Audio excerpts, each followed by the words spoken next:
Welcome back, everybody, to another episode of Orange Card, Blue Card. I am Sam Tate from Ace Maneuvers. I'm joined by David from Let's Talk UVS. And David, let's talk about this new organized play update. That's got to be the hottest topic in the community right now. We just got a video. We got a big old article. Maybe the longest article they've put out since maybe ever, actually, in all of Universes. I don't remember pre-rebrand to Universes there being lots of articles. So I'm really excited to jump into this. I want to ask you, at face value, off the top of the dome, what is your favorite thing, first and foremost, to come out of these organized play updates? My favorite thing is that it seems like there will be more US events.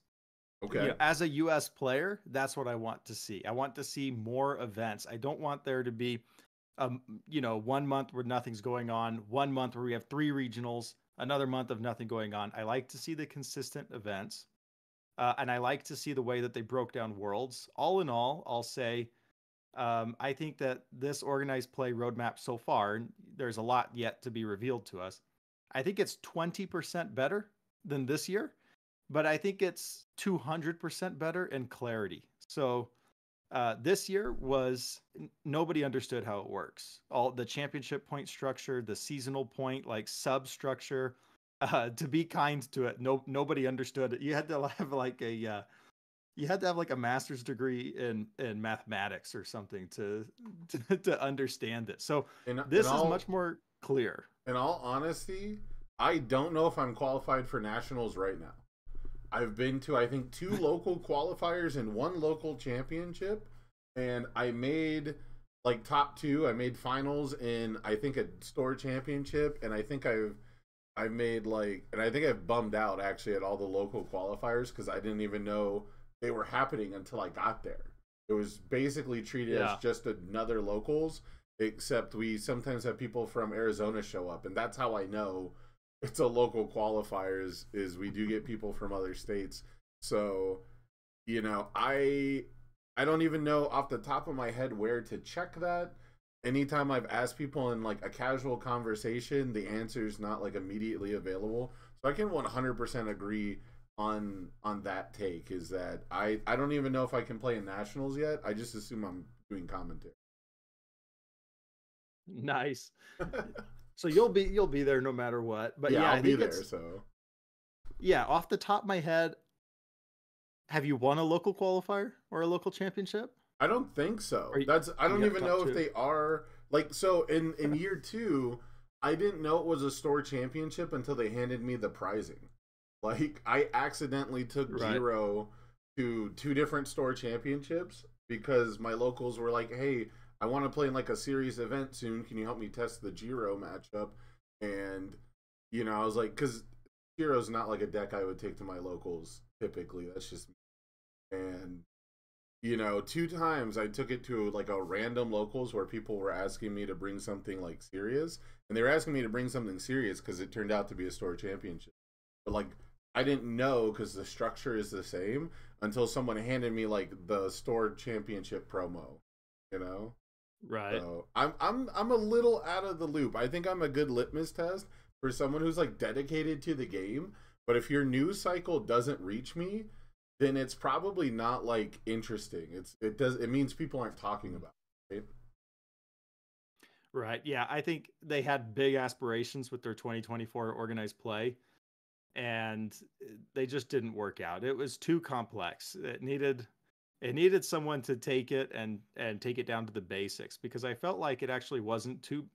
I don't think this year's been too bad. There's certainly things that I would change, especially around the pricing aspect of it, and and hey, I would like to know where our events are taking place more than like a month out, and have some voice actors there or something. So there's a lot that could change, but I don't think it's been like terrible, and I think that their aspirations were actually in a pretty good place. It was just a little too much. So I mean, with this, like, we're not getting specifics, but from where their heart is at, I like it a little bit more than 2024. But how about you? What's your favorite part at face value? My favorite part at face value and again, this is with, not knowing how it'll really shake out or play out, is I like that there's two separate paths. We now have two separate organized play spheres, right? They have the two little triangles, and one of them is your organized play at your locals. It's pre-releases, weeklies, the scrambles. The scrambles sound like they're replacing store championships, and I have no idea how those will end up once we get there, but as of right now, these are considered to be a low stakes tournament experience that is focused more on learning how tournament play works. So I'm really curious what the pricing, if any, for that is going to be. Because I do think having something prestigious that your local store can do is good. I don't necessarily want to take the focus away from promoting local game store play, because that is where most people are going to find out about the game. That's where most people are going to have someone who will sit down and say, hey man, I'm really passionate about this. Let me demo you this game. It's really awesome. That's how I got into UFS. I walked into a game store and someone said, you want to buy this Terry card? Let me show you how to play the game. And I had no intention. I had no idea that the game was real. You know what I mean? I thought they just had a bunch of, because they had Force of Will cards. They had all these other little tiny card games that never touched the big three, and I didn't think anyone was playing those. They're just a store trying to move. So that's definitely something you don't want to abandon, but I'm so happy that it's not part of my competitive organized play. I'm glad that I don't have to go to my locals and say, okay guys, who's planning to go to national? We have to give this person the win at our store championship, because this person is actually planning to go to national.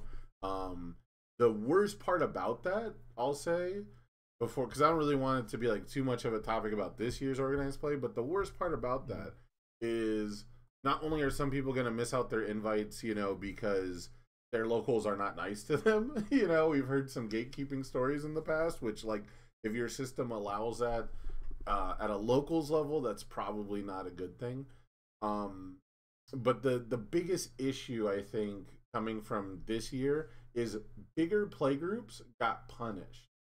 If you have a bigger play group and it doesn't scale, like smaller play groups, if they have 3 local championships and they've got 3 people going to nationals out of their 5 or 6 players that show up regularly, then they can probably get everyone qualified. No one has to worry, and none of them have to travel to a regional. None of them have to participate in anything until nationals or until worlds, right? Whatever the local championship level, whatever they're getting their points to qualify for.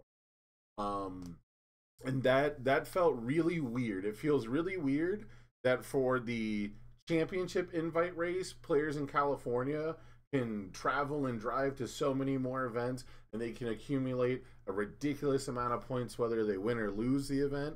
And at the same time, they are almost obligated to do so because there's no shot that they have a guaranteed invite at their own one local, compared to other play groups where they have, Vegas was able to, last year Vegas was able to get everyone who wanted to go qualified for nationals with basically no competition. All the invites passed down, right? Yeah, let me piggyback off that. So I am somebody who's been grinding championship points to get to Worlds. That's a big, big goal of mine. Well, I have 1 locals within 3 hours of me.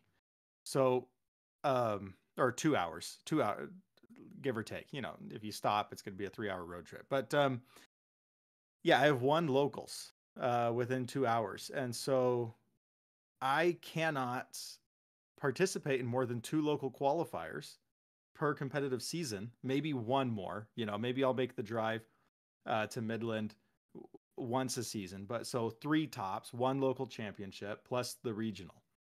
They took away webcam regionals, which was going to be a big point of getting championship points for me.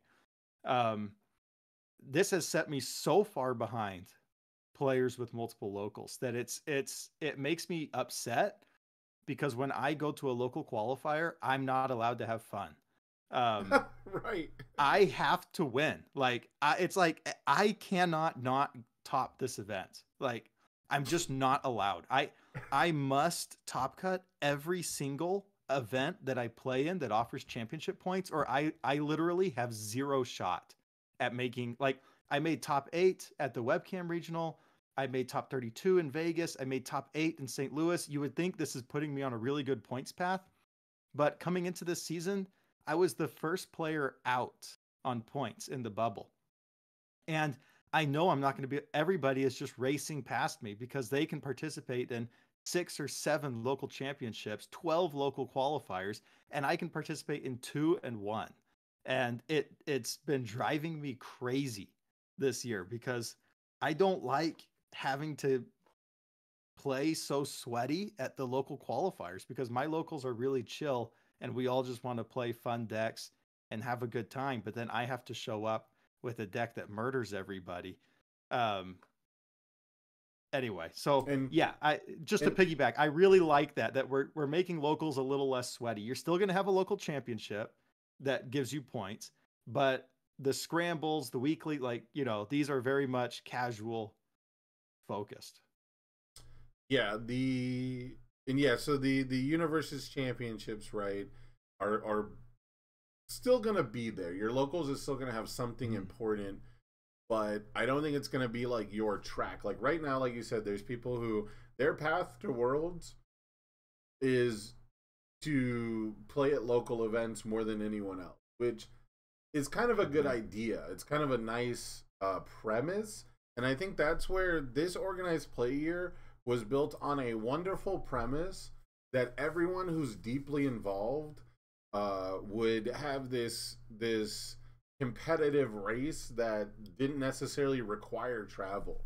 Because I do think that for quite a few people, the burden of traveling to these events is getting pretty rough. Not only are the events this year being announced very close to the date of, making travel accommodations and planning difficult, because one thing I've learned is, you know, as much as people love universes, right, nobody's all in on one thing. No one's put all their eggs in one basket. And when you've got spare money in your pocket, when you've got, you know, disposable income, you know, there's a lot of things fighting for that attention. There's a lot of people I know who, if Atlanta, just the location, just the venue, was announced like a month or two later, they would have had a ticket, they would have booked it, they would have put all that money invested into it. And instead, you know, their kids want to go to Disney. You're not going to say, no, I'm waiting for a card game event to stop my kids from going to Disney. But you could have beat them to the punch, which is kind of an extreme example because it makes it sound like you're taking Disney away from the kids. But you know, things are going to come up in life, right? You know, my friend is asking me if I want to go to pro wrestling events, you know, and I'm like, well, I got to check the date because I'm working the event. But if I know that if it was between playing in Atlanta or, you know, playing in Atlanta and I don't know when the date is, I don't know when I'm going to schedule it, versus my friend saying, hey, let's spend this money right now to go to a live event, you know, a concert, whatever, that's a tough choice. So there's a lot of real life factors that when you're sitting there and you're planning out this organized play and you're like, all these players, they'll love universes, they'll love going to these events. You actually got to think, how do we get them there? How do we actually make it accessible? How do we make it so that universes is the easiest option? You know, because not to say that people are going to take the path of least resistance every time, but people are definitely going to prefer, you know, the lesser challenge. And when you live near Disney or you've got local concerts, or like I'm in Vegas, so there's all kinds of shows. We're getting live sports now, right? We got the Raiders, we got the Stanley Cup champions, we've got you know, the Golden Knights. So there's a whole lot of things competing for your dollar. And the returns on the travel to these events have been, I'll say, Yu-Gi-Oh-esque. A lot of people. Oh, you don't. I forget, David. You're not super entrenched. I have no idea, but that sounds bad. So the way you said it. Yeah. So Yu-Gi-Oh is one of the big three, right? It's a card game you've heard of. I used to play it. Yeah, I used to play it, but I used to play it when it first came out. Right. Like I remember my Blue Eyes White Dragon, and I had like a dinosaur tribal deck, I think. There you go. Dinos are a real But deck still. but I don't know the current game. Like I read a Right. card today, and I have no idea what's going on. So a big thing in Yu-Gi-Oh these days, and why you're seeing, or why you might see, like like pro, Yu-Gi-Oh players and like Yu-Gi tubers, they're all Mhm. making like these big dramatic "I'm quitting" videos. And one of the most consistent, I won't say it's the biggest issue. I'm not in their community, I watch the videos like very tangentially. But I like to stay involved with all card games, and I dig Yu-Gi-Oh. I like the system. I just wish that they would sign differently around it. Anyways, um, the most consistent issue is that you can go to like this thousands of person tournament, play in like, I would say honestly, Yu-Gi-Oh is probably the sweatiest. Not like necessarily the most competitive or the hardest, but like the people are waiting to rule shark you. They're waiting for you to play your deck incorrectly. You know how like in universes will be like, all right, I'll play risky encounter and I'll blitz it for 1,000,000 damage unless you have a response. If you tried that shit in Yu-Gi-Oh, people would like call you out and call a judge on you because you said the name of the ability. I've had it happen to me. I was like, all right, I'm gonna summon Yeah. from my deck unless you're gonna cancel this. And he's like, well, you can't do that yet. You have to activate the effect. And I'm like, that's what I said. I said summon from my deck, right? So it's shit like that where, just they have their own language, right? But the most consistent issue is you go to these thousands of persons event. It's some of the sweatiest shit of all time. You can, turn two wins and losses are determined by, bricking, and one card interactions determine your whole match. And the prize is a playmat. Mm, Every nice. time at like every level, pretty much the prize is a playmat. And I think they started giving away Nintendo Switches, which I think the Nintendo Switch is like a 10-year-old console at this point. It's like not new, right? Um, and that has been truly ridiculous. Like truly ridiculous that they don't have a promo card that could be worth money considering the size of the game. It's ridiculous that they don't have, massive swag product to give out, like boxes. Like you don't even get like a chance to pull, expensive cards. Product is not the best prize, but it's a good throw-in prize. You know what I mean? Like it's an easy prize to just stack players with boxes, and then they might pull a chrome or something and feel cool Yeah. about it. Like it's free. It's free spins. It's free spins on the, it's free hands at the blackjack table to try and pull a And the chrome. So company, yeah, the company should have spare boxes. They should. It should be easy yeah. to throw in. So like I don't think product, I don't think packs and boxes are like pricing I would ever suggest, but it almost feels like it should be like commonplace, right? That should be like obvious that you can have that as something, and then that way, players who, and we see it with pre-release, right? Players like O2 and don't even play their third round at pre-release, but they go on Facebook and they go, check out this pearl I opened, check out this chrome I got, at my pre-release.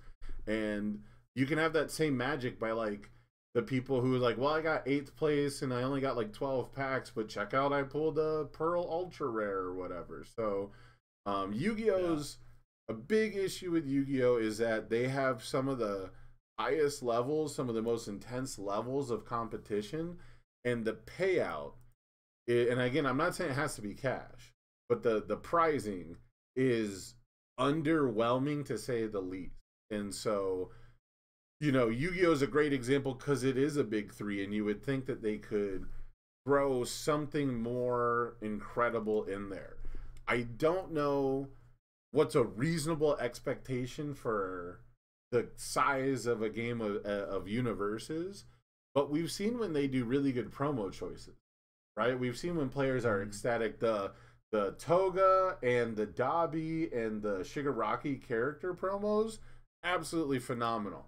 That's a wonderful jumping off point. That's a great starting point.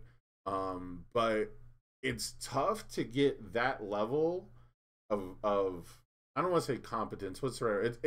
It's hard to hit the mark that well with promos over and over, and the promos have to change every season. So you're gonna have to correctly identify which ones are good. Star Wars Unlimited is having this problem where set one, all the cards were bangers, just like set one MHA. Set two is like a goofy, funny set with like weird cards that end up as staples, and they chose the wrong cards for promos compared to set one. So like everyone's complaining about local price support in Star Wars because they're bad cards instead of good cards. So like it's difficult because you have to make these decisions in advance. So I want to know, what is the pricing? What are like easy additions to the pricing that can make the travel? Because now the local play isn't going to be your path to Worlds necessarily. It's going to be probably less people that can just grind locals. What is it going to take to make it worth it for players to go to a regional? And I'm going to say, if you're not top 8, if you're top 16, maybe you make day 2, or you're top 16 to 32. These are people who were one win away from making top cuts. What do you do to make it feel amazing? What do they say when you want to open a booster pack? Make it feel great when you go to a regional.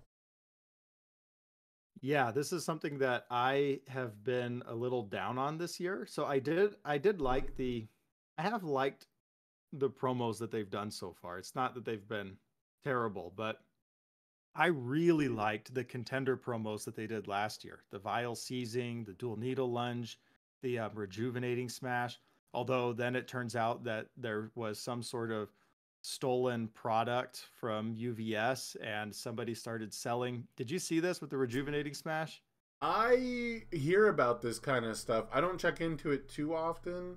Okay, this made me mad because supposedly you had to get top 8 at nationals to get this contender rejuvenating smash that looks gorgeous. It looks awesome. I've got it somewhere up on those walls.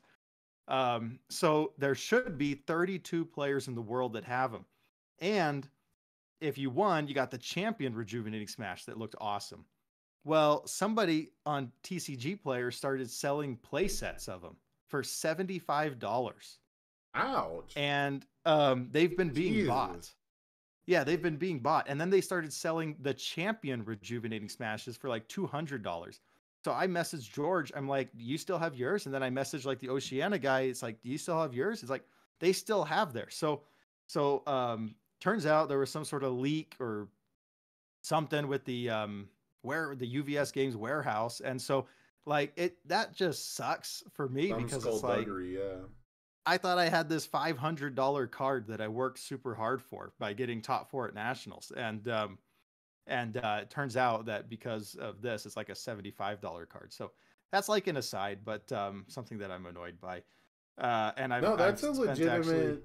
That's not really like the topic on organized play, but that's a very legitimate piece of the puzzle, right? If you're gonna go to this event, because what I was gonna say is the one I know about was the Erase promo. And when they were doing like the what I call the big word promo, like buzz and zap and for reciprocs then. So like all those promos, I remember, I think those were nationals. Those were all the 3 nationals from year 1. And those were like a big hit. Those were like one of those ones where I got a play set and I felt awesome. And, they had value. People were looking for them. I made a good buck selling erases. And then someone selling a playset of Erase for $10 because they have 80 of them in a picture. And I remember there's a whole sleuthing department in the local community, or not local, but in the Discord community, trying to figure out who this person was because they had boxes of this shit. And the person selling them said, well, I found a box of promos out by a dumpster, which seems like a completely obvious lie. Doesn't make it legal, by the way. It's not legal to pick shit up out of a dumpster and resell it. And it made it, luckily I offloaded mine, right? But if I was holding on to that as like some kind of a trophy, as some kind of a collector set, and people could just get them for $10, like it doesn't feel special anymore. And so if that's happening multiple times, if that's happening with our highest level of prizing, because I agree, the contenders and the champions were outstanding promos. That does feel like, a baseline, similar to just giving like a box or a case to first plays. giving them a special promo, those two things seem to go hand in hand with like level 0, every card game should do this, very obvious, easy pricing. And if they're not going to be special at all, then what's the point? Yeah, I don't understand how it's not something you print. So if there's going to be 32 of these total, you print them. Maybe you print some extra just in case something happens. Then after the events, you do have to you print destroy extras, them, right? Yeah. You do have to but print extras in case FedEx drops them in a lake, because that has happened. Yeah, but they should be immediately destroyed Yes. after the event, like to guarantee that these are, or these should be numbered, right? Serialized like chromes, like you got number 2 out of 32, or something along those lines, and then like that you have something very, very unique. So those were things that I really liked last year. That they are having these champion promos, but word champion is like very much in the background, so much so that you really have to squint your eyes to see it.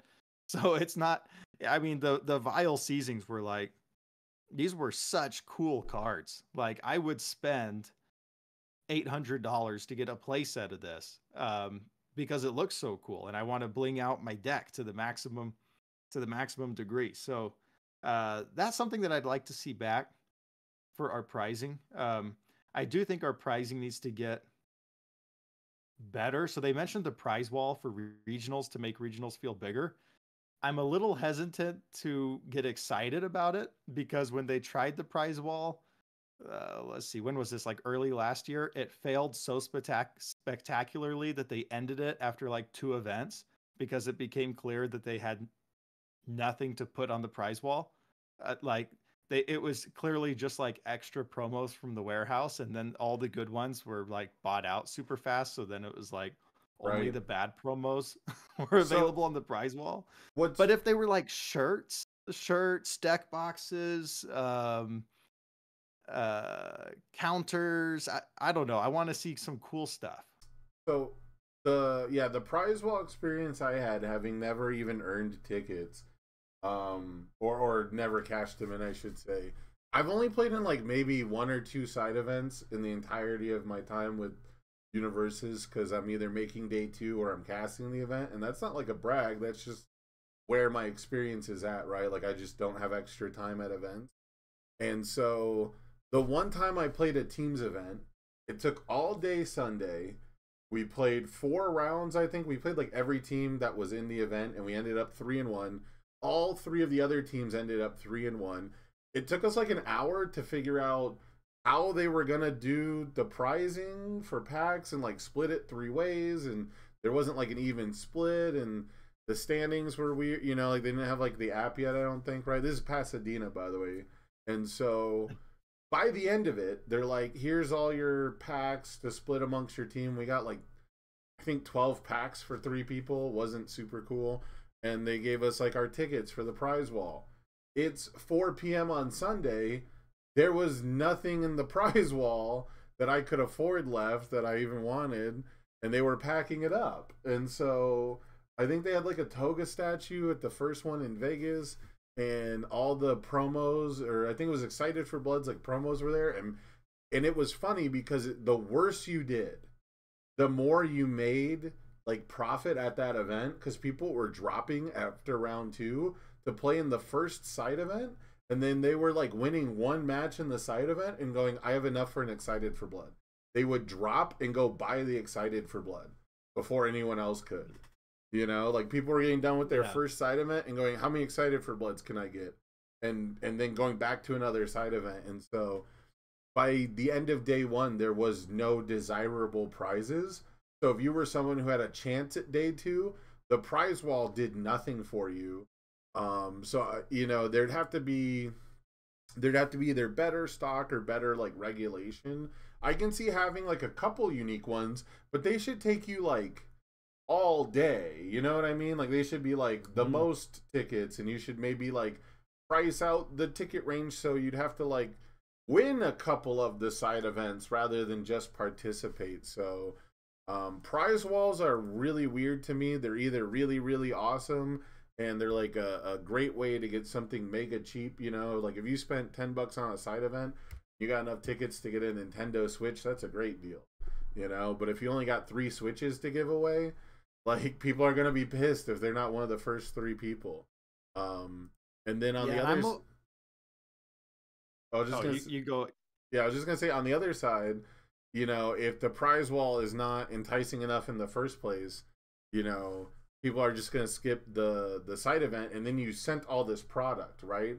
I think a big thing with the prize walls is they have to send everything to the venue, and that's more FedEx boxes, that's more shipping costs, that's more things that can get lost, that's more things, you know, more insurance you have to buy. So I think prize walls are gonna be either the slam dunkiest dunk of all time because they have a bunch of stuff people want and it's cheap and it's a great reward, or they're going to be absolutely terrible and people hate it and nitpick it and complain because it's not what they want.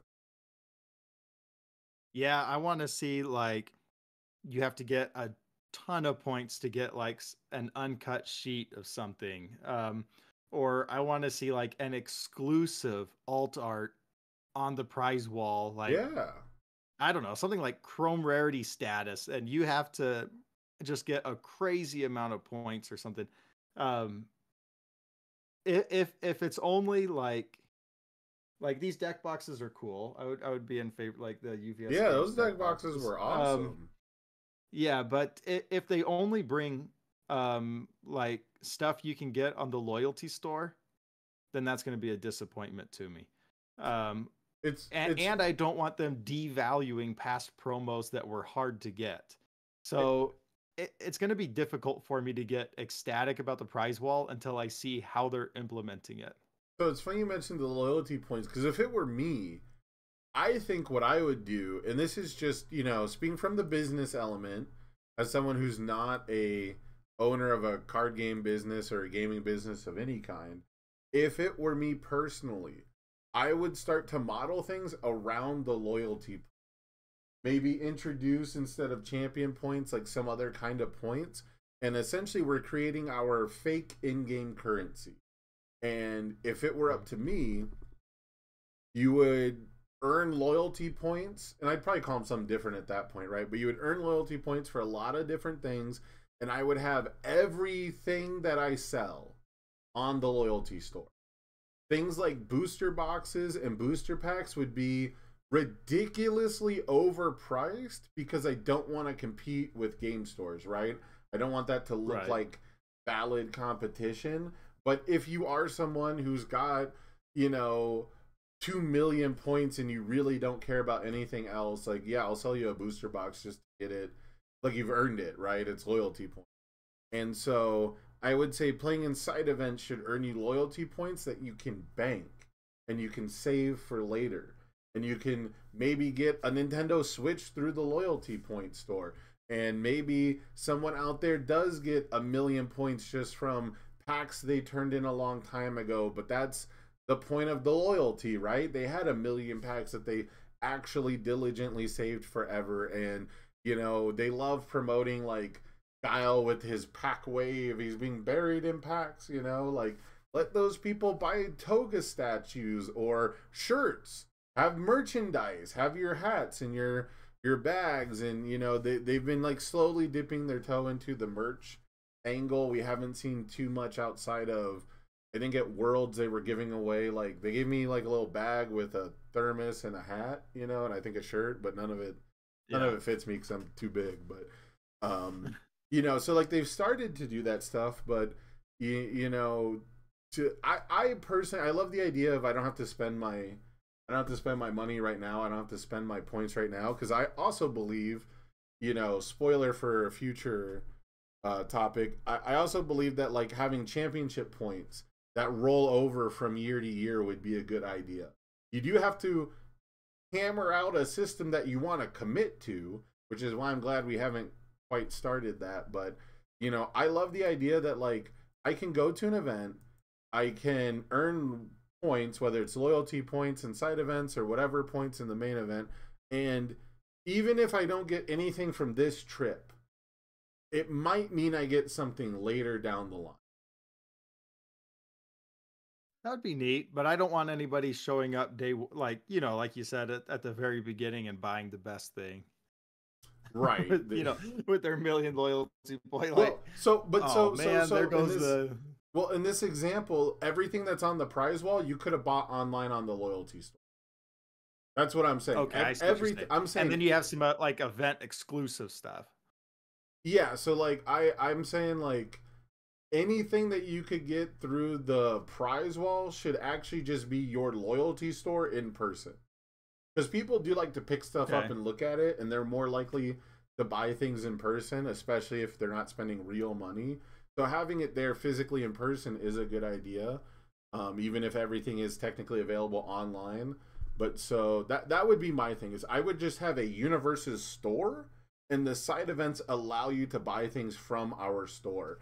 One of the most successful things you can do in gaming right now is have a game that is free to play with an in-game currency that you can grind for, or if you're tired of grinding for, you just pay money.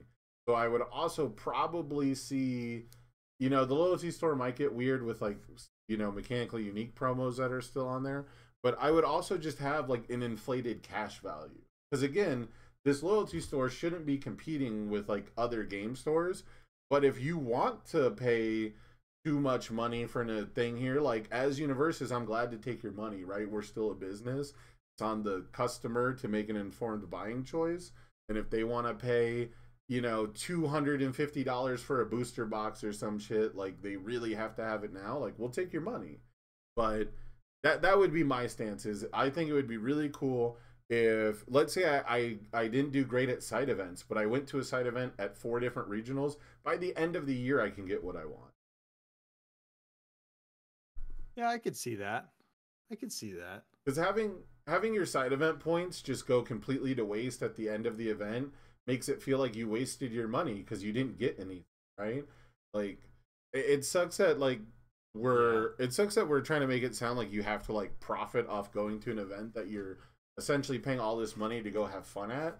But that's how people determine how they're going to spend their money these days. People don't have enough disposable income to just constantly be paying for experiences, and generally they'll pay for experiences that are not stressful and competitive rather than pay for ones that are. Yeah, and if I go, whenever I travel to an event, it's going to be hundreds of dollars. It's going to be like, I don't know, $700 total if I want to fly out, and pay for food and for lodging and things. So I want to come back with some sort of bling. Like, Yeah. if I paid the like $700 to go to a regional, I should come back to my locals with something my other locals don't have. I should, I should feel more exclusive. Like I got, there was some benefit for me doing it.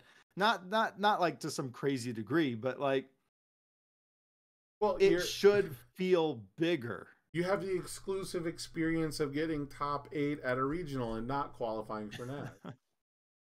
Yeah, that's true. It's tough because it does take a lot to put these events on, so I don't want to understate like how much money goes into putting these events in and pricing, especially when you don't have sponsors and stuff. And I don't think any card games really have like sponsored pricing these days anyways. But that is an additional cost, so all that stuff goes into it. I don't really know. I personally don't know like what the actual pricing should be, because I'm a weirdo. I like weird things. I don't like normal things, There's a lot of pricing that they've had in the past that I go, it's weird that people want it. So as someone who's not like a collector, as someone who's not like into Funko Pops, I would never suggest that. But I bet you if they had My Hero Funko Pops on a prize wall, people would lose their mind for them, and they'd be all gone by the end of the day if they're not like super cheap. If they're not like super common, I bet you all the Funko Pops would be gone. Yeah, one thing that's been big for me is just having the voice actors there. Mm-hmm. I loved having the Mirio voice actor at Nationals. He spoke with me for like 15 minutes. I had to stand in line a long time because he was doing that with everybody, but he was so nice, and just was really impressed by his knowledge of My Hero Academia.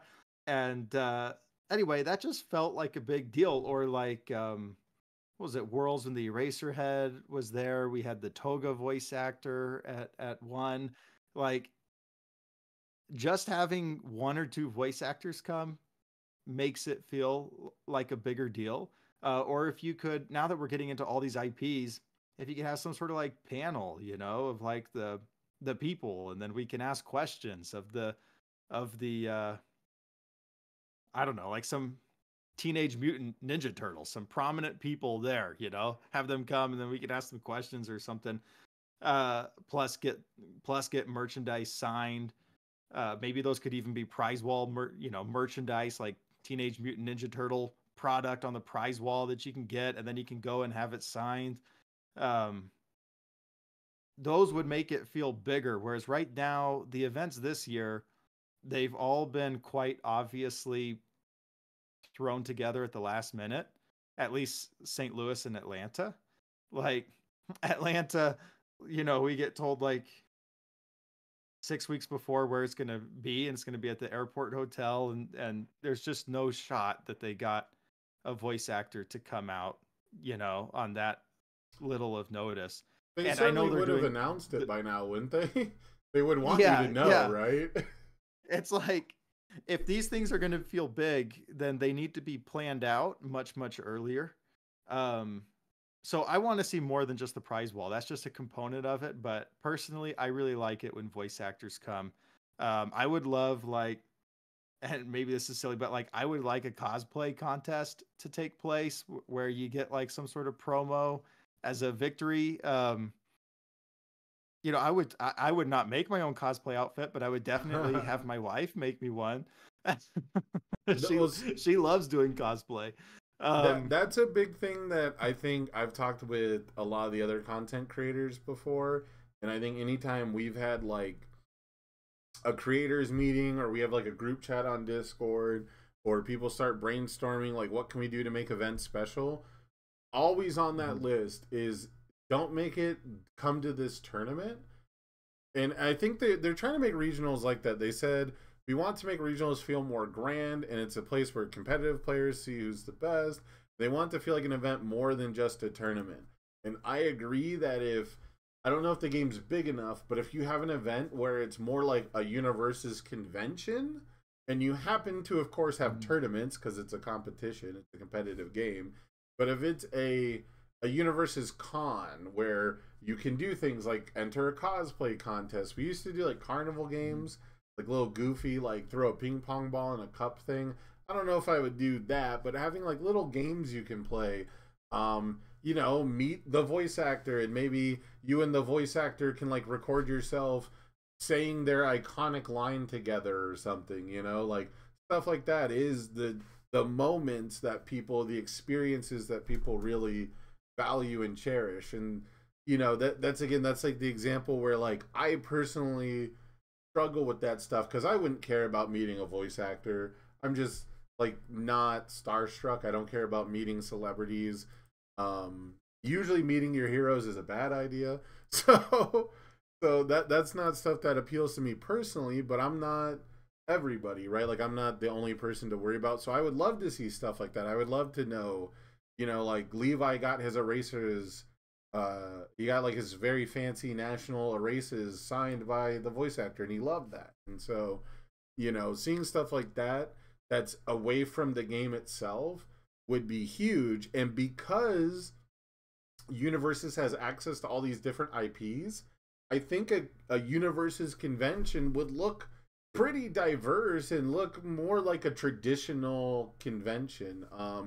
One thing that I think is a hit at like every convention is the artist alleys. And I went to the World Championship for what's that stupid anime game?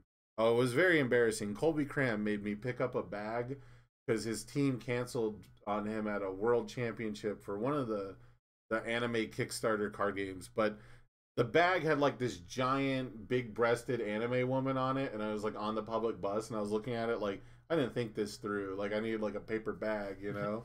But the point is, I went to their worlds, and it was like the same size as our big events. You know, one big room full of like 250 people, maybe. You know, 500 people total there with staff and everything. But one thing that blew me away, because they don't have like licensed IPs, they have their own, you know, made up characters. They had people cosplaying these characters I'd never heard of or seen. They had an artist alley that was maybe 4 artists deep, but everyone was swarming the artist alley, and everyone wanted to take pictures of people cosplaying their characters that they came up with.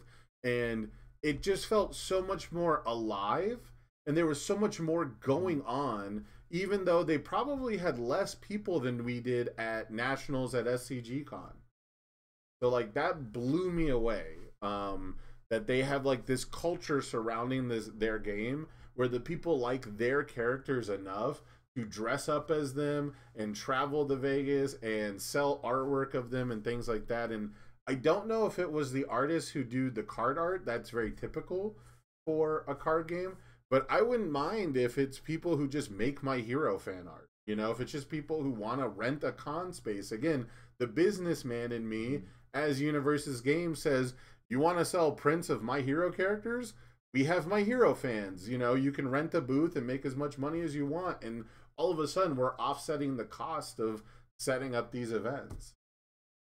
Yeah, and like you said, it really doesn't have to be that much. Like 4 artists, you know, just something. Yeah. Then you have something to go and look at between rounds, you know, instead of like currently between rounds, I walk around with like a water bottle, and I'm doing nothing. I'm like, you know, I'm hoping that another team member finishes their round so that I can have someone to talk to.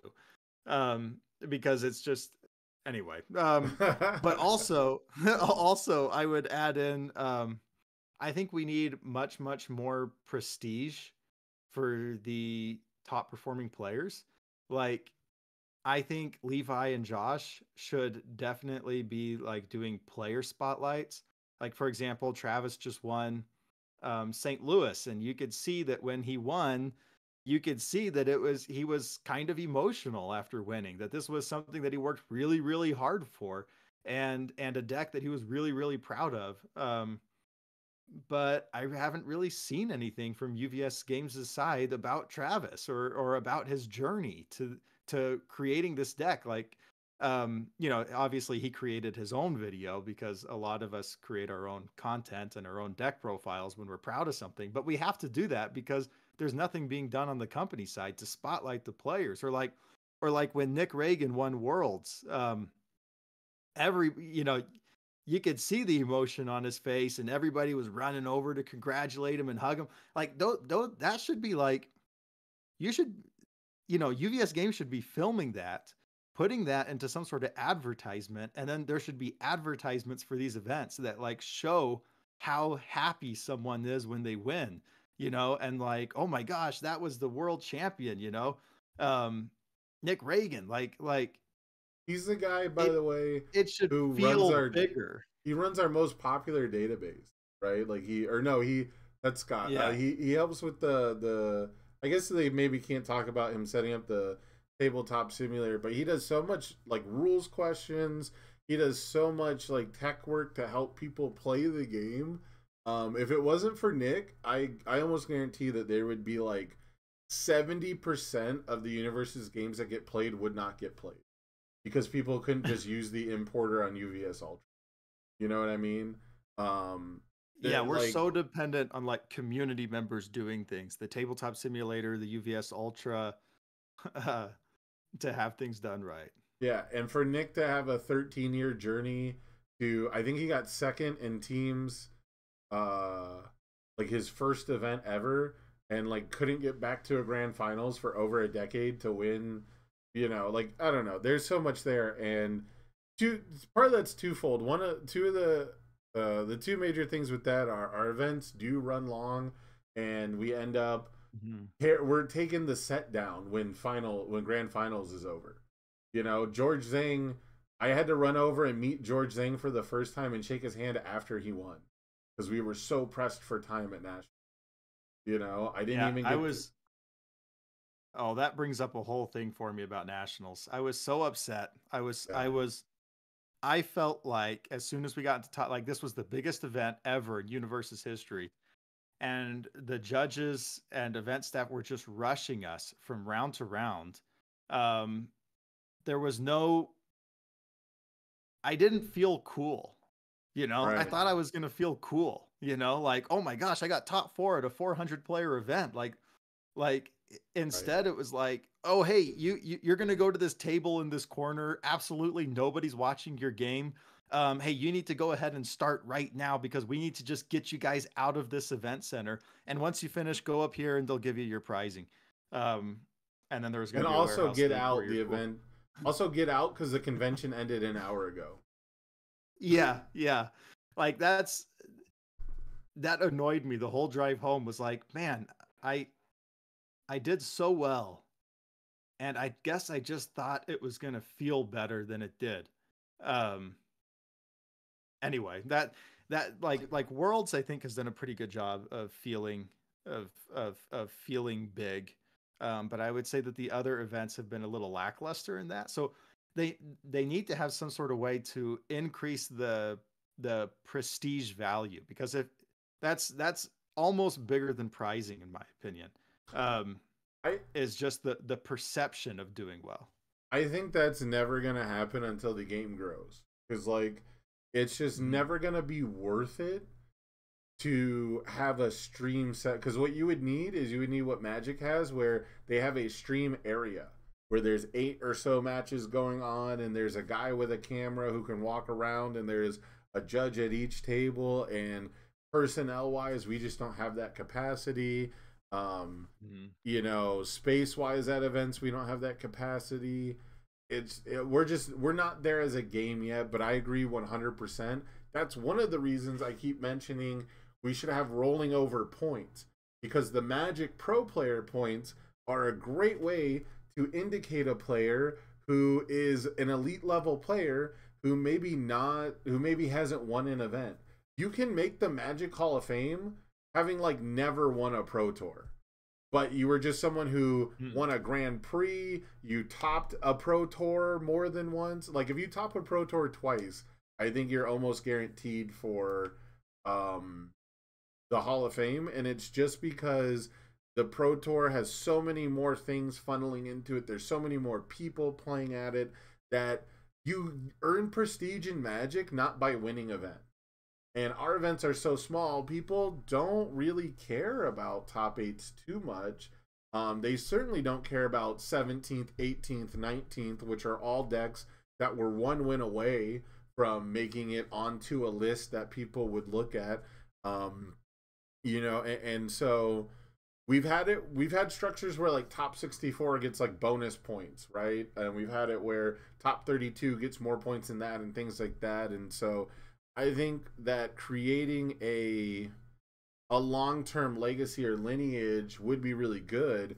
It'd be kind of weird to do it now because imagine all the points that like a Kevin Broberg or a Tim Keefe would have, right, for all these years. Even Yeah. a Nick Reagan, right? Like think of if Nick went into that world championship and they popped up on the screen 13 years worth of Pro Tour circuit points. We used to call them the Pro Tour circuit, and you'd win a plane voucher. So you basically would have gotten your travel paid for to go to the Pro Tour circuit, right?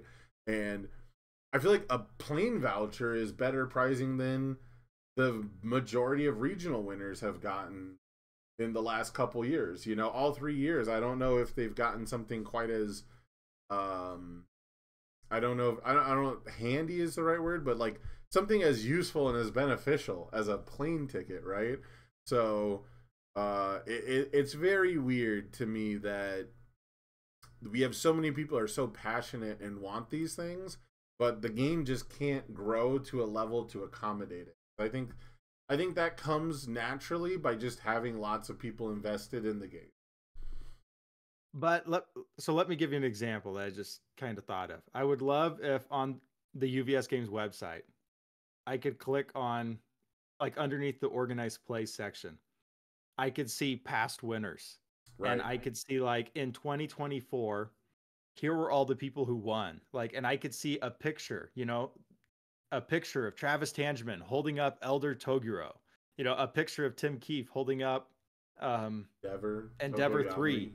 Yeah, yeah. And then next to their picture, there's like a little video, and you can watch like a 5-minute interview that was done with them about their journey and about their deck. And then you could have this just build up, right? You could have like 2023, 2022, 2021, and like you could go see like all of your past winners, because that's something like, so for me, I've only been playing a couple of years, so I know nothing about UVS Games history in terms of the competitive scene.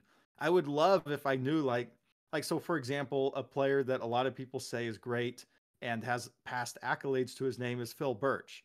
I've heard a lot about Phil Birch. This is a very, very good player. I know nothing about his competitive history. What made Phil so great, or like Tim Key, or like, even Kevin Broberg. Like I know Kevin won Worlds in the first season, but like before that, what was his like claim to fame? I would love to just be able to go and see this in like an archived manner. So it would be something so simple. Like I do monthly poker nights at my house. Um, the first Friday of every month, everybody gets together and does poker.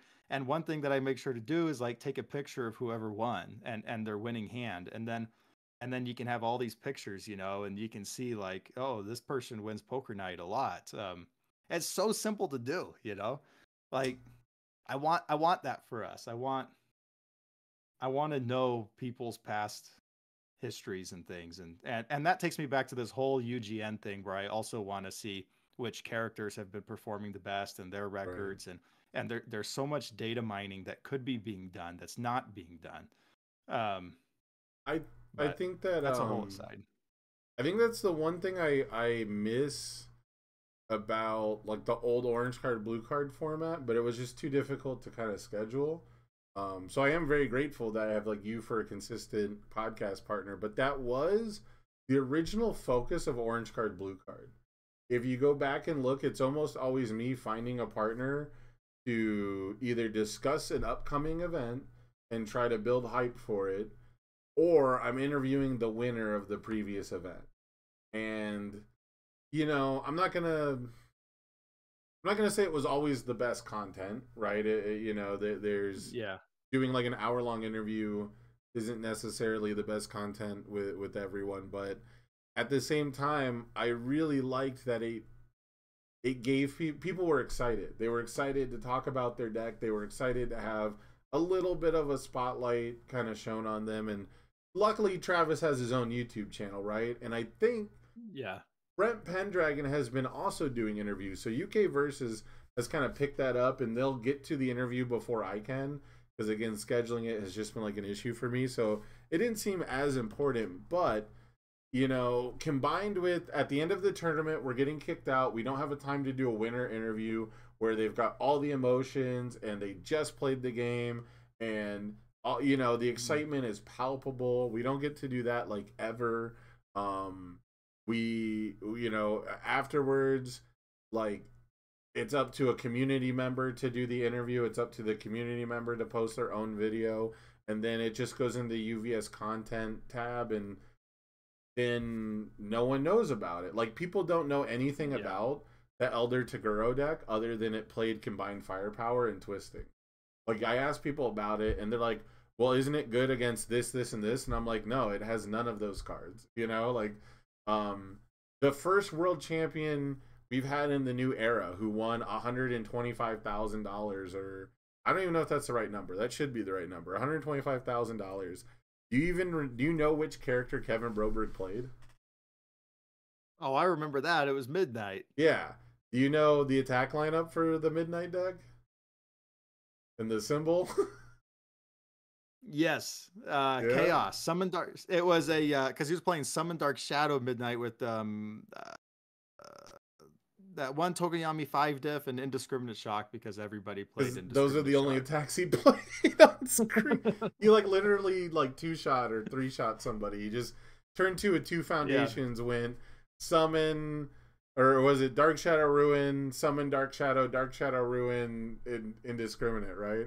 But like, yeah, That should be easy knowledge. People who follow Magic can rail off like entire deck lists, and obviously there's like a type of memory, right? There's like photographic memory and stuff that plays into it, but people do.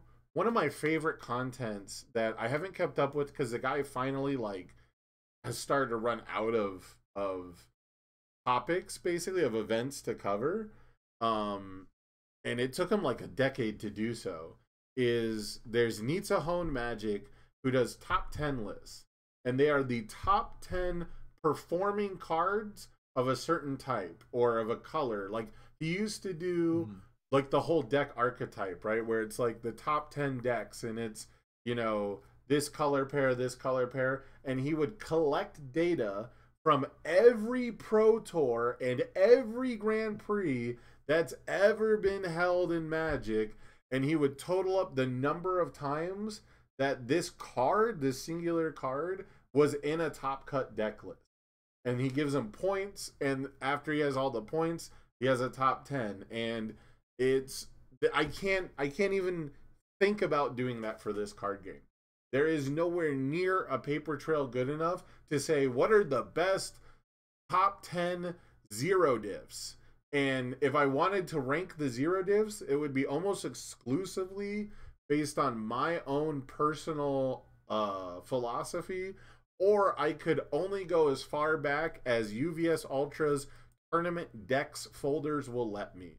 Which, for what it's worth, whoever has been I don't know if that's Scott or whoever's been keeping up the top cut lists profile on UVS Ultra, they've done a wonderful job since 2022. But that's as far back as I can go, which might be the only relevant data for anybody anyways. But I'm with you. Like, that deletes the vast majority of Kevin Broberg's, accomplishments. That deletes every championship Tim Keefe has won. That ignores players like Garrett Brett, who, when I started playing, he was such a prolific winner that he had decided to take his foot off the gas. I'm just going to say it. Garrett Brett has been sandbagging for a decade, because if he won everything, the game would have died. He had to let other people win events. Like, I genuinely believe that, and you can't convince me otherwise. So, like, we've got players who were so dominant at one point that they had to start literally sandbagging worse characters for game one, and he would play like 8 character sideboards of just like the worst characters to give other people a fucking chance. And I don't think the average My Hero player even knows who he is. Yeah, I met him once. But I did not know that he used to be like the best of the best. He has, I think it's 5 character cards, maybe with a 6 on the way. He has the most, like all of our past world champions would win a character version of themselves. He's the first person that I know of, or the only person with enough characters, where he has gotten all 12 symbols as a champion. Nice. He's gotten... Okay, that brings me to my last thing on prizing. Is that UVS Games has taunted us for 2 years now with the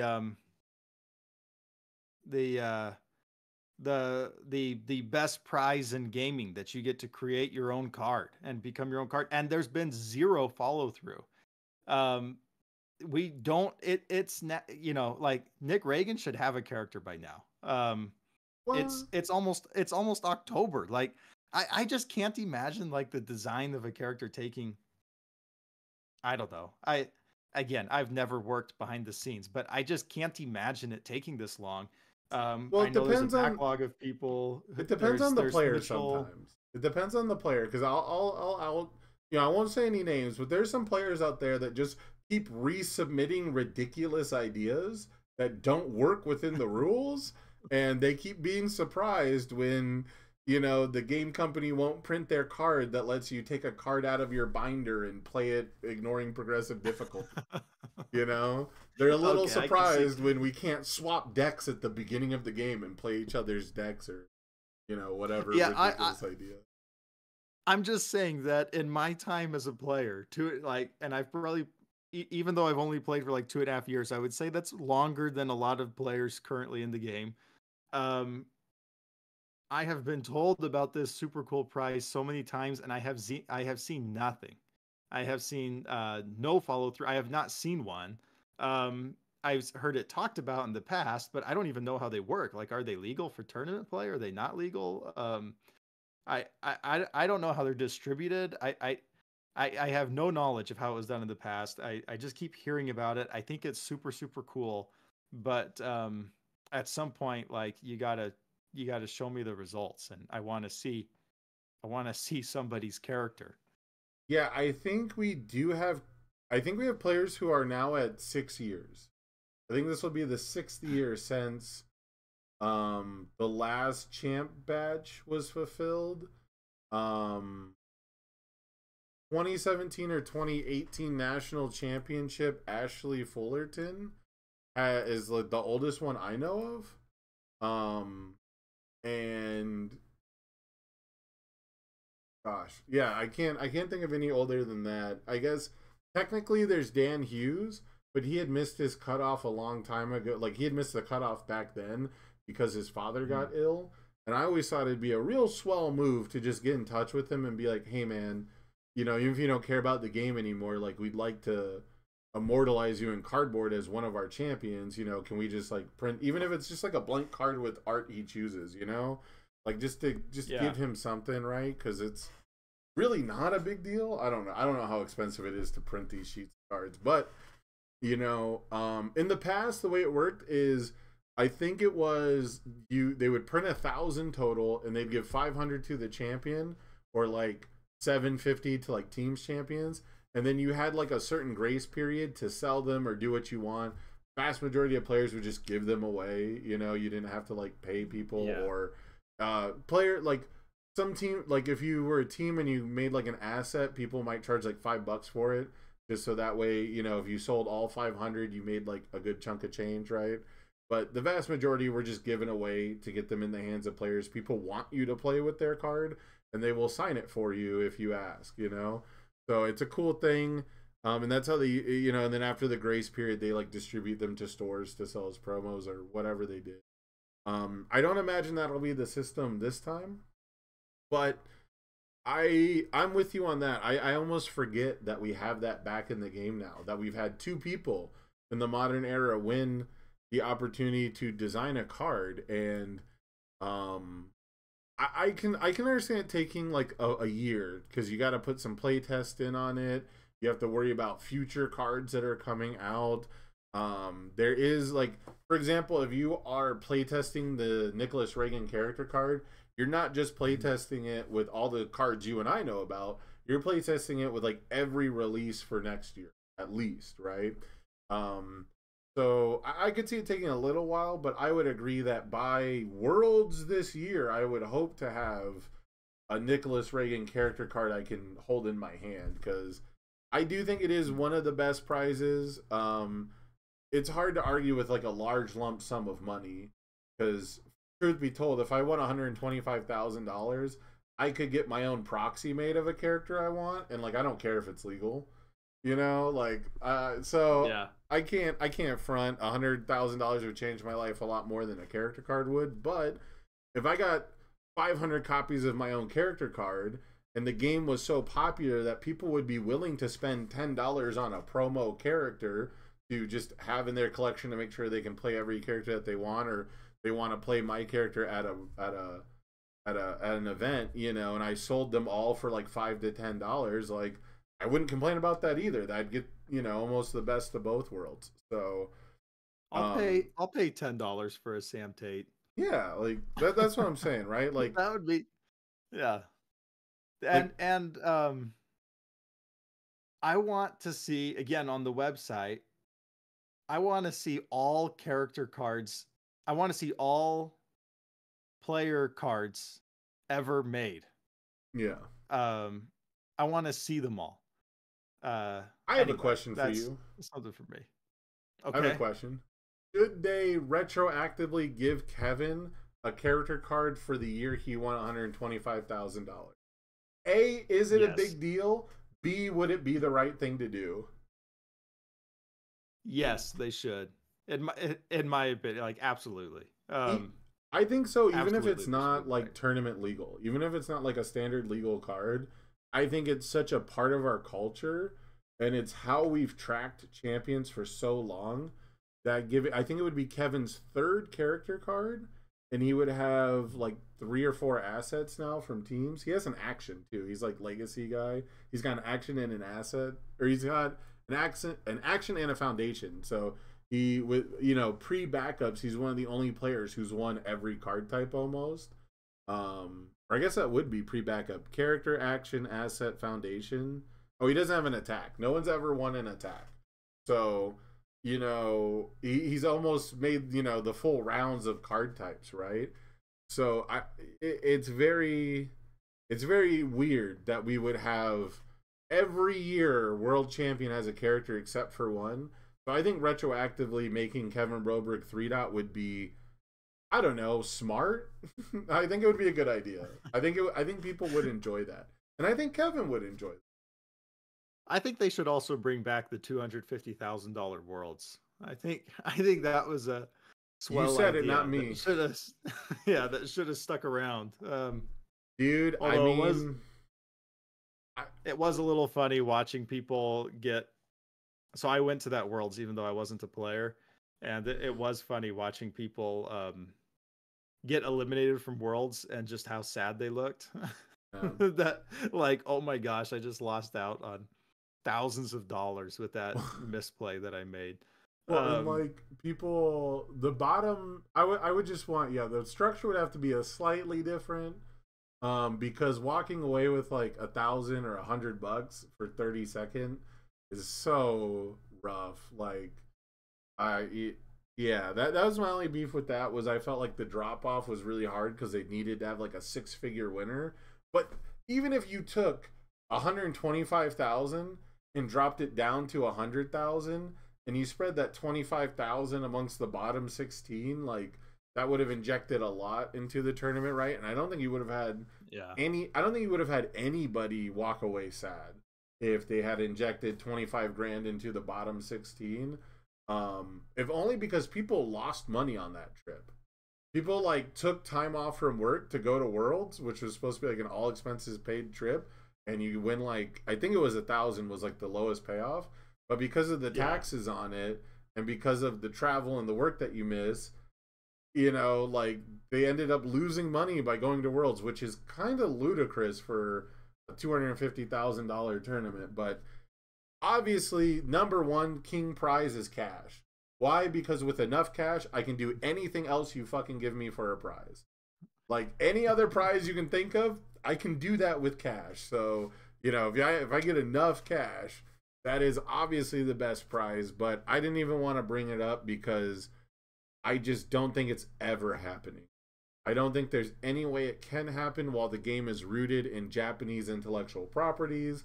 I don't think it'll ever happen while we have Funimation and Shueisha, or not Shueisha. Is it Shueisha that does My Hero? Someone from My Hero. Kodansha, yeah. Well, Kodansha is Attack on Titan. Oh yeah. Yeah. But so whatever it is, like I've heard rumors that the company had to apologize for giving away a cash prize because Japanese companies don't like gambling, and their definition of gambling is you win money. So much so that they have gambling halls where you win a prize and then you take the prize to the guy at the counter, not in the gambling hall but in the same building, and you pawn it at a pawn shop to get cash. That's like, and then the guy takes it from the pawn shop and he goes and he puts it on the prize wall in the gambling hall. That's not really a gambling hall. And then someone else wins it and it's just a token that you're redeeming, right? So like they're willing to go through so many loopholes to have gambling without money, so it's not gambling, that I don't think we could ever pull off the cash prizing.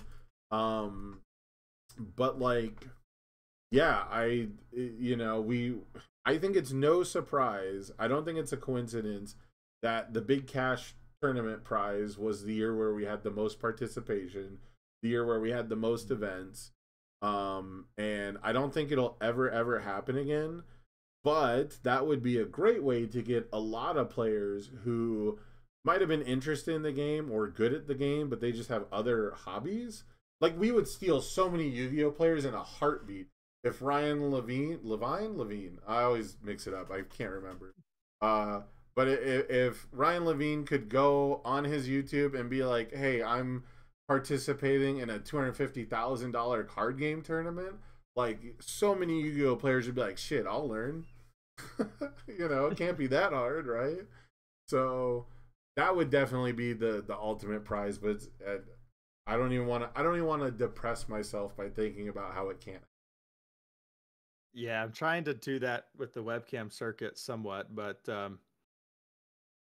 I'm looking at next year and it looks like it'll be like $2,500, Yeah, grand tournament, which is nice, but it's not I was looking not into 250,000. I was looking into Matcherino, which is what fighting game companies have started to use to crowdsource tournaments. Matcherino's like I think it's a tournament software, but a big part of it is while people are watching a tournament, they can basically fund it. They can like tip and they can like support it and things like that. So if you're having like a good tournament, it's kind of same culture as Twitch. When people are being entertained and they're happy, they're easier to be parted with their money. So it's a way for like crowdsourcing to add to the pot while a tournament is going. So that might be something we could look into as like a grassroots thing, but I'm pretty sure, obviously Matcherino is going to want to cut. So I don't know, like, at what point does it become worthwhile for us?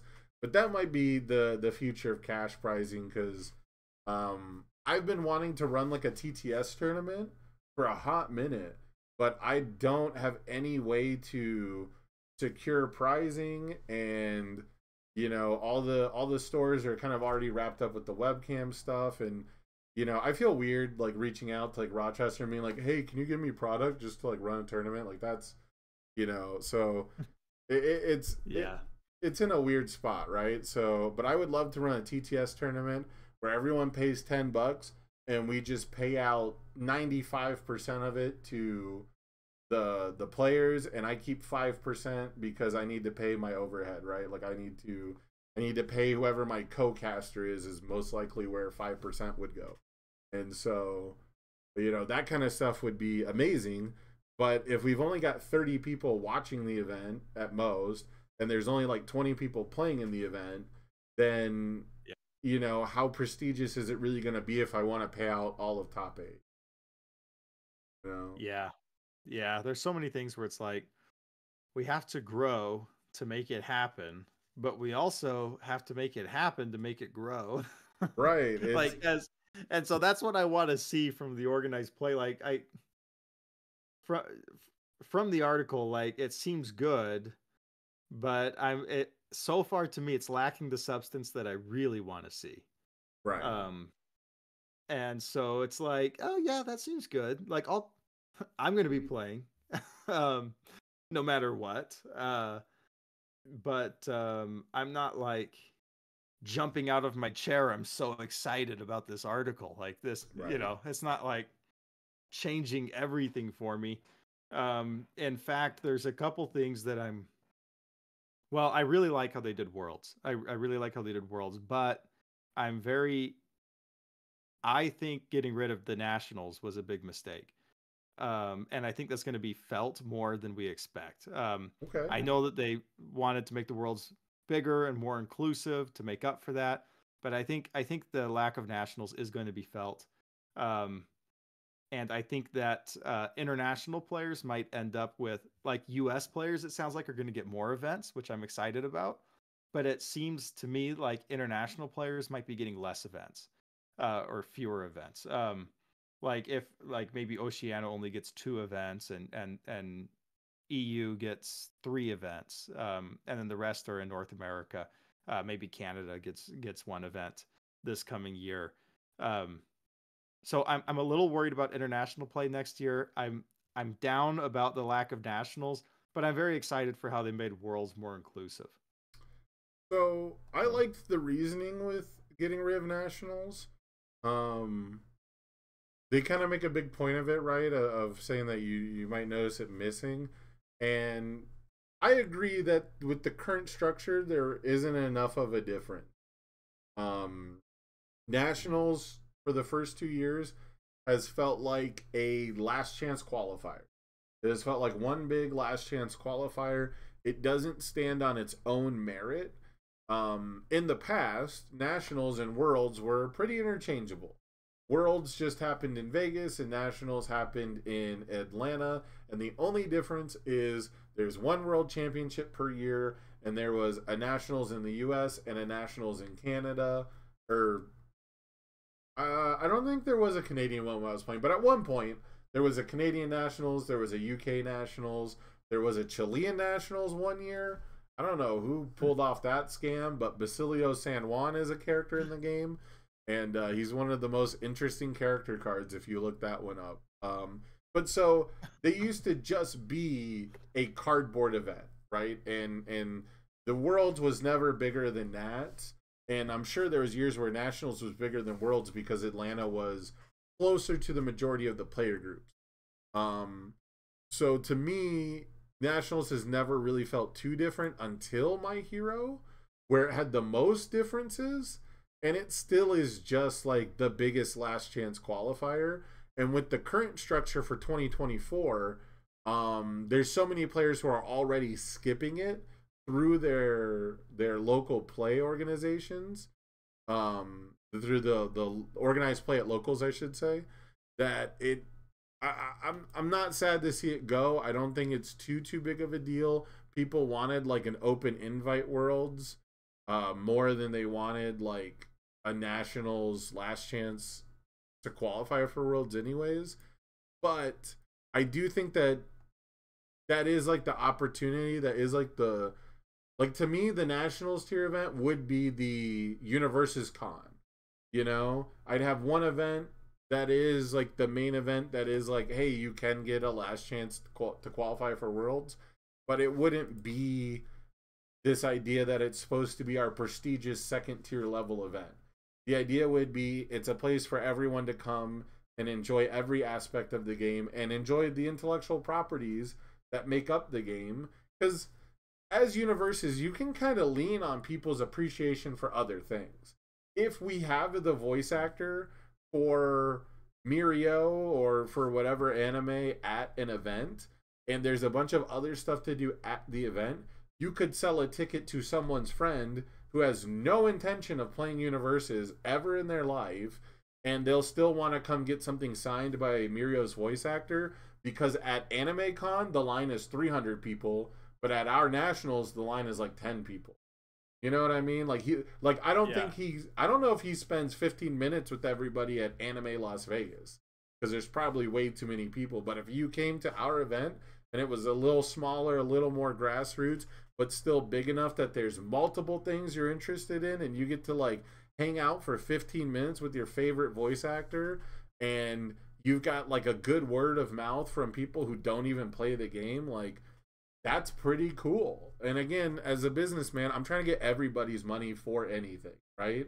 We are selling the experience. We want people to have a good time, and we want their money to come in the door. So, you know, having like a convention experience where you're just paying to get in the door and then everything else is just kind of bonus, like, I think that's the goal for what you want to replace Nationals with. Because I think that's what Nationals was supposed to be. It was supposed to be the open invite, everyone's coming here, it's our biggest event. But then, like you said, the actual tournament experience was pretty lackluster. And SCG Con is not really a convention in a traditional sense. It's just like 10 simultaneous tournaments. Yeah, there wasn't too much. There wasn't too much else going on. Yeah, I like that idea of like Nationals is like your big convention where even beginners in Universes, or even people not playing Universes, can go and have a good time. It's not necessarily all about the tournament. But then Worlds is like, well, of course Worlds is going to be really honed in around the tournament, because that's where your best of the best players, you know, and the sweatiest play is going to happen.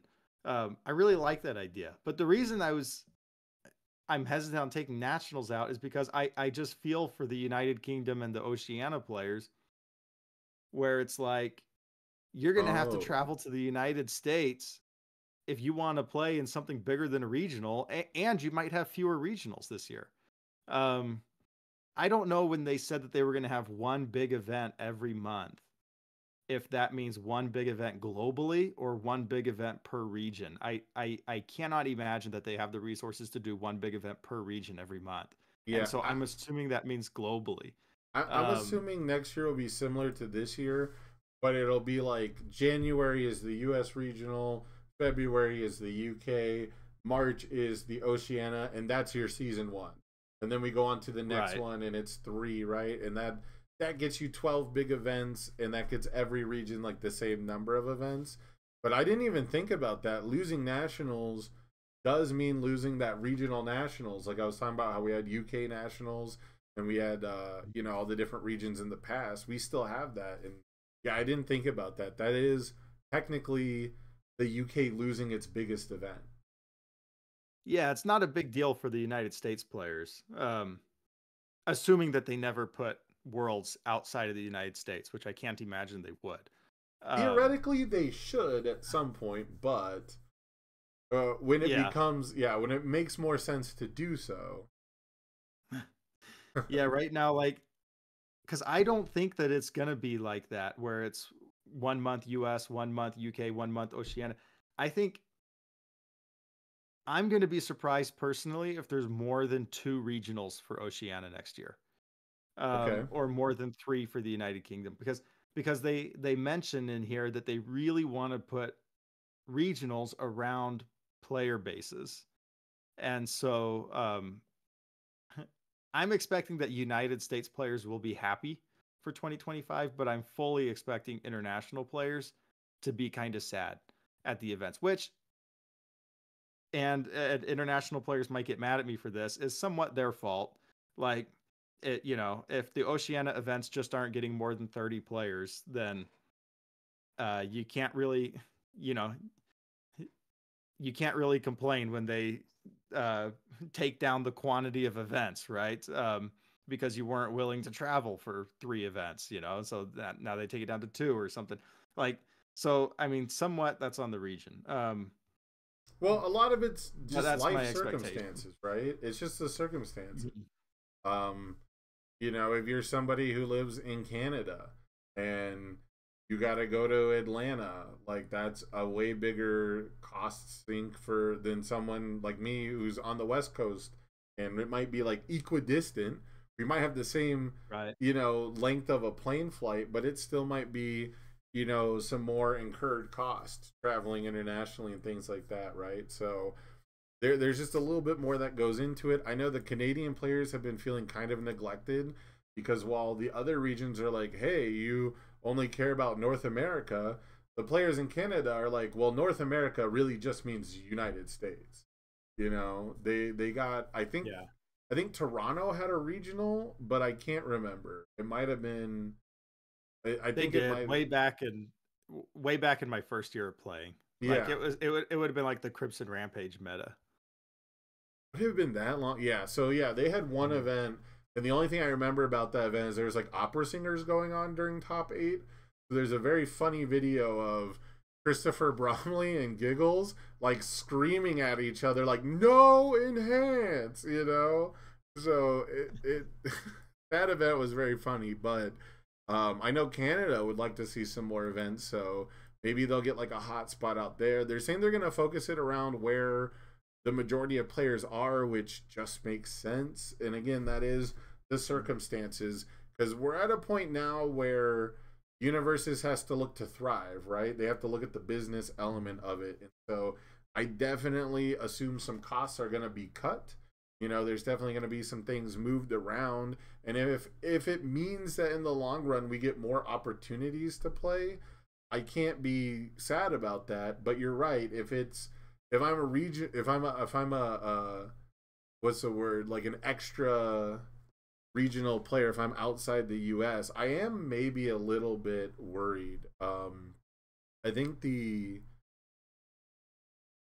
I think it would make sense to condense the other regions, but this is also where bringing up webcam kind of comes in again, right? Like where they did the Mhm. Oceania nationals via webcam once, and I think that was better for the Oceania players, but they didn't like that other regions could participate in their nationals. So having like a closed webcam thing. But then you don't get Justin Birch spending all that money just to get eliminated in top 8. So I don't know. I don't know where we go from there. On the plus side, with nationals removed, we get a bigger no capped worlds. So the 3-day worlds format, I love the sound of. This has been the biggest positive overall for me, because it makes it sound like maybe I can play in day 1, and if I scrub out, they'll let me do commentary for days 2 and 3, rather than having to commit to doing commentary months in advance and saying, well, I guess I'm not a competitive player this year. Because that has been kind of a unique issue for me personally, where I can't afford to travel that much. I can't afford to go to Atlanta as a player. I couldn't afford to go to Collinsville as a player. But I also ended up casting Vegas because of a format issue. I chose to cast Vegas when I didn't want to play draft. I'm not a draft player. I'm not a limited player. I'm not good at it in any of the games I played in. And so as a competitive player, I had zero interest in playing 3 rounds of limited in the middle of my competitive experience. And I committed to casting the Vegas event, the only one I could afford to travel to, before they changed things. And it was too late to, go back on it and, unsign the deal.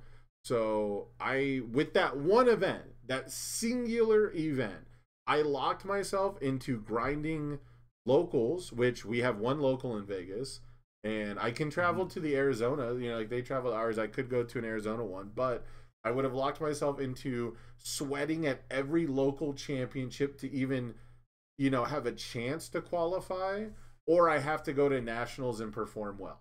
Because that one event that I missed out on, that I didn't play in, was my only chance to get a ticket to qualify for worlds, to qualify for nationals and things like that. So, and it wouldn't have been off points. I would have had to actually, was it top 4 you get an invite to Nats? I don't even know the system this year. Yeah, you have to win it. You have to win it to get the invite to Worlds. But as a practical matter, if you get second place, you have a lot of points. That's true. So you should be well on your way. Yeah, but so right, so like for me in a unique position that no one else really has, like you can juxtapose my position instead of as commentator as just anybody who can't afford to travel. Anybody who can only go to one event, right? They have to spike the hell out of that event under the current system or basically give up. And I do think that our outside the US players are going to find themselves in that environment next year. So I'm a little afraid of that, but they say day 1 is going to still require an invite, and it's going to have that points threshold. So as long as that points threshold is obtainable by every player in every region theoretically, then I think we're going to be in a good spot. I love the auto qualifies for day 2. I think that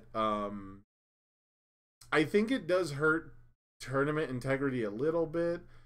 I won't say it's like the best way to handle a tournament is to give people like buys for entire days and things like that. But I think it's a fair compensation that if you went and you won a 200-person tournament, and you played 2 days and went through a top 8 and 7 rounds of Swiss, and someone else showed up at Worlds because they played really good at their locals a couple times, maybe you should be allowed to skip 7 rounds of Swiss, So I think that auto qualifying for day 2 of a big tournament is another one of those, just like booster packs, just like product, just like unique individual promos. This is something that doesn't cost you anything. As a company, this is a great prize for a lot of players. And you know what it does, David? What does it do? It frees up your players for day 1 to do other events. It means that day 1, you're going to have all your qualified players who have nothing to do day 1, who are going to be wandering around the venue invested in the game. You know, they're here for day 2 and day 3, so they're almost certainly going to fly in for day 1. And now you've got your high level, you know, your top tier players who have already won events. They get to now hang out and mingle with other people who are there for side events, for casual events, to meet cosplayers, to meet artists, to do other things at your event. And so that's going to drive the need for compelling, I'll call them attractions. You need compelling attractions at the event now. So if all these things fall into place, right, if the execution is great, I think next year's Worlds has all the opportunity to be the best Worlds we've ever had, in a way that, you know, under the current system, 2024 could never fulfill. Yeah, I wholeheartedly agree. I love the way they did it. Hey, if you want a day 1 invite, all you have to do is like win a local championship, and that basically gives you enough points, for what I was understanding of the previous. Or no, it was win 5 local championships. Like a local championship gets you like 10 points in their example. You're asking the wrong person. Okay. Yeah. Winning a local championship got you 10 points. If you got 50 points, you get to day 1. So it'd be like, okay, I got to win 5 local championships. That's going to be kind of hard. Or I could win like 2 local championships and get top 16 at a regional or something. Like, it's still going to be decently hard to get that day 1 invite. You're still going to have to, it's not going to be like nationals last year where it was like, as a practical matter, all you had to do was like somewhat know the game and you're going to get an invite. You had to go to your local. No, you had to go to your locals and say, "Hey, I'm one of the people who wants to go to nationals," and they would just say, "Okay, you win this event because everyone else is qualified." Like, that's how. Yeah, exactly. Yeah. You get in. Like it was so easy to get an invite last year. So you are going to have to grind somewhat to get to day 1, but as a practical matter, if you're invested in this game at all, it should be attainable. And then day 2 is like, if you get the auto pass to day 2, then you really did well at an event, or multi, you know, you really traveled to like 4 regionals. You know, you paid out a lot of money and you put up the results, and so you deserve to be there. And then the very top players, there's like an extra tier where they get their money paid for. And they didn't say how many people, I mean, they get their travel expenses paid for to Worlds, and they didn't say how many people per region were going to qualify. I would assume it's going to be like the top 8 in each region get their travel paid for. So that's nice for the international players. Of even if you have fewer events, you could still get your travel paid for. Again, for Worlds. Accessibility. Make it easy. Make it so it's not competing with other parts of your life. If I got the all expenses paid trip to Vegas, I have a pretty legitimate reason to postpone our Disney trip, right? Especially if I won $125,000 at it, but that's not happening. I highly discourage going to Disney World. Me too, but that's a different podcast topic. I went to Disney World the week before Worlds, and that was way more expensive than I anticipated. I grew up going to Disney World because my mom worked there, and so our babysitter would get free tickets to Disney instead of her paying like a real compensation. She'd be like, "How's free tickets to Disney World?" And every babysitter was so stoked, and I was just like, "Gotta go to Disney again." I gotta go to the happiest place on earth 5 days a week. So I got bored of Disney. Oh, well, my kids aren't going back to Disney. unless we win $125,000. Yeah. Right. Yeah, but no, it's insane now. I still think it's going to be difficult enough to qualify for that. I don't think Worlds next year is going to reach near 400 players like Nationals was this last year. But I think you could have like, I don't know, 40 people auto qualify for day 2, and then you have like 100 people in day 1 fighting for day 2 spots, and then day 2 you have like 64 people, and then day 3 you go down to like your top 16 or something. Like, I could see like around 200 players total qualifying for Worlds next year. And it's still going to be decently hard enough. Yeah, and one thing I want to talk on, we're going to wrap it up here pretty soon because it is getting pretty late. But I do think that one thing I really like is the top players. I don't know. I'm trying to look through the article where it is, but players who all Top Cut players will automatically receive an invitation to the following year's World Championship. So they don't get any champion points, but they receive a day one invitation. So I think that is awesome because it is kind of weird that Kevin Broberg won a world championship and then, basically had to win, had to qualify at Nats still. Like that whole process was a little weird. And we ended up with, some names that didn't qualify through the means that everyone had to go through. So I'm not saying it's unfair. But it is a little lackluster. It is a little sad, right? There is a reason why, like, tournaments with Swiss do seeding typically to try and make it so that, like, the top players don't fight each other till the end. And so, to me, what this does is not only does it mean that if you walk away disappointed, like you said, sad from that first year where they were eliminated from the big money prize, people are sad when they get eliminated from a tournament, but excuse me, they will have something to look forward to. And it also means that our top tier players might not necessarily be playing the most competitively, like at regionals the next year. Like, I don't think Nick Reagan has taken anything super seriously this year, and he's been having a lot of fun playing what he wants at the regionals and the local championships he attends. I see him regularly in our Discord post, should I go to this event and try to gatekeep Colby Cram, like as a joke? Because he's got no need for the points, right? So I think that that's a great way to basically reward your top tier players for the work they put in this year. They get to relax a little bit next year, but not fully, not like super unfair. It's a day one invite, not day two. And at the same, and now these are the players who are so invested. They're still going to play at your regionals, but they're probably going to, for lack of a better way to put it, allow newer players to bump up into those top cut slots, right?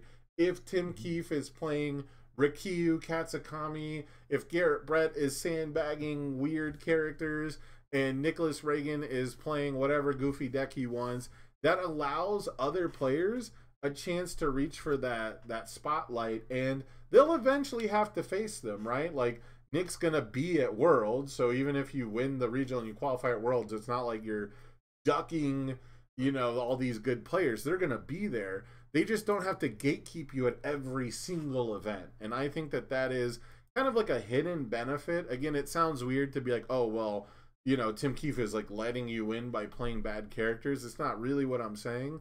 I'm saying Tim Keefe doesn't feel pressured to play a top tier character at every single event, and he can enjoy seeing how good Rikiya Katsukami is at a regional without feeling like he wasted a third of his opportunities to play at Worlds. Because if you get 3 regionals in a year, you like I said, I had 1 regional I could play at, and I already lost out on it.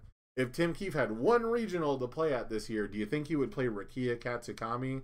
Absolutely not. So this is like a great way to kind of rotate or like elevate other players while not omitting our best of the best. So I think that that's a really cool way to get more people involved.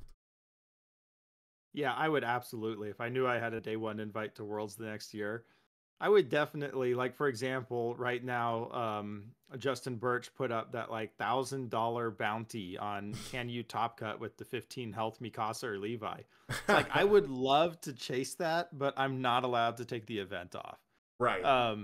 If I had a day one invite and Justin put up a bounty like that, it would be like, shoot, I'll do it. Right.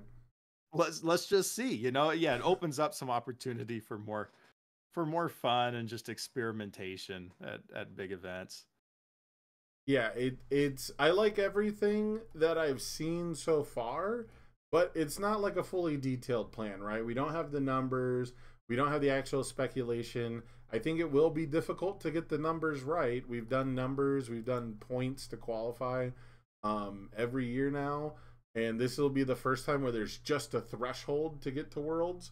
So I think that's a smart change. Everyone can theoretically get these points and qualify. It's not like only the top 8 or so, which fixes your issue, right? With competing about the number of locals.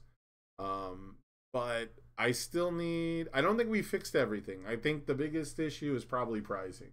That's like the number one thing, where the prize wall has to be amazing. Yeah. Championship promos have to be good. Participation promos have to be the correct cards. They have to be the right art. They have to be all the right things. And that's not easy to do. But that's the number one thing I'm looking for, is the piece of the puzzle is, are people who travel to this event and make a top 8 gonna feel absolutely ecstatic, or are they just gonna be trying to qualify for Worlds? And that's like the only thing that they really care about, is what's on my mind. Is there anything else that we missed out on? We got to wrap this podcast up. Is there anything else you wanted to talk about before we take it off here? No, that's really everything I had. I love that in the points example they gave, that regionals was like such a bigger deal than local championships. Right. Just personally, you can still qualify for day one using your local championships, but you would have to really grind a lot of locals to get to make it happen. Like it if you really want to go for that day 2 invite, you have to be traveling to regionals basically. There's just no other option. And so I like that, like, because currently regionals, they just don't give enough championship points compared to locals. And they're fixing that this next year. So I appreciate encouraging travel that way. But like you said, the main benefit of a regional should not be trying to qualify for Worlds. There needs to be something bigger. They haven't shown us that yet. And so, I'm not going to just stand up and cheer for this organized play article. Because it's like, okay, this is a step in the right direction. It didn't say anything bad. There's nothing negative from it, which is like a big deal, right? Like there's no negative. Yeah, I'm cautiously optimistic with organized play for next year. And that's a great place to be, and I think that's a great place to end off on, because that's me. Like 90% of the time is cautiously optimistic. I say all the time, I like to end on an optimistic note. I like to look towards the future. So for my final note, I'm going to say that I want next year's Worlds to have 1,000 people in attendance, not necessarily in the tournament. I want to see this turn into an event where people take their friends and their family who are interested in Ninja Turtles. I want this to be an event where maybe they have Street Fighter arcade cabinets set up, or a setup to play casual Street Fighter, and I can invite some of my friends who like fighting games and we can hang out. Maybe not all day, maybe not the whole 3 days or something, but maybe my friend, like if it's in Vegas, I don't even know where it'll be, right? But if it's in the same venue they've used for the Vegas regional, I know like 4 or 5 people who would pay a $10 entry fee to come hang out and play some Street Fighter for a couple hours and, maybe meet a voice actor, right? Like I know people who would love to meet All Might's voice actor and, have something to do for a few hours. So that's my optimistic take. Is I know you're a big guy on like numbers for events. I want 1,000 people present. It would be awesome to have my wife want to go with me to one of these events. Right now it's very much like I travel on my own, or like my kids, my son will be 8 years old next year. If there was something for something for an 8-year-old to get into, and make it into like a family trip, and dad's going to be away at this tournament for a little bit, but everybody has something that they can do. Yeah, that would be pretty cool to change things, or just if it was Shayla and I going together, and then she has things to do too, and at the event, to where otherwise, it's me, and can get pretty lonely, being away from the family for like 3 days. So yeah, I'm with you. Let's make these events that non-UVS players want to attend. That's a big goal, but I think that would be a step in the right direction. But that's going to do it for this Orange Card, Blue Card. I hope you guys had fun. If you're watching this on YouTube, well, I guess we're not live, so you'd have to be watching on YouTube. But let us know in the comments below what's missing from organized play. What's a prize that you yourself would love to receive just for making a top 8, right? We don't want to make these the most top heavy tournaments out there, but we'll see you guys in the next one and playing some universes.